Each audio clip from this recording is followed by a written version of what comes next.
Oiga, ready na ba kayong kumabig ng papremyo? Sa DMAC, di lang motor ang pinapatakbo, pati gulong ng swerte pinapaikot. Ngayong araw, nandito tayo sa San Juan Hub at maghahanap tayo ng mga rider at mamimigay tayo ng mga papremyo. Tara, samahan niyo ako! Let's go!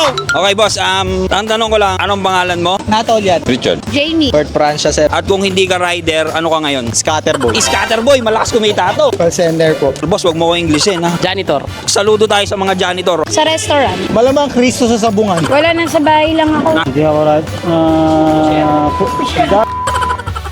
Mabilisan tanong, mabilisan sagot. 1 plus 2. Mali. Ang tanong.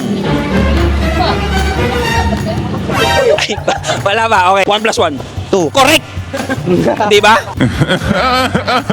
Kung si Manny Pacquiao ang pambansang kamao ng Pilipinas, sino naman ang pambansang bayani? Ako. Ikaw pa. Kung ang kulay ng watawat ng Pilipinas ay puti, pula, asul, ano naman ang nagsisimbolo sa tatlong bituin?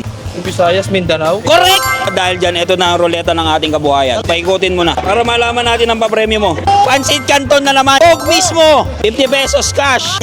Sardinas. Gardenia. Bigas. 100. 100 boy! Panggas boy! Grabe ka na, Dima. Grabe ka na, Dima. Grabe ka na, Dima. Grabe ka na, Dima. Grabe ka na, Dima. Grabe ka na, Dima. Grabe ka na, Dima. Grabe ka na, Dima. Grabe ka na, Dima! At ayan, nakita naman natin kung gaano kagagaling at gaano katatalino ang mga rider natin. Kita kits, ako nga pala to, si FJ ang nagsasabing mag-apply ka na kay DMAC.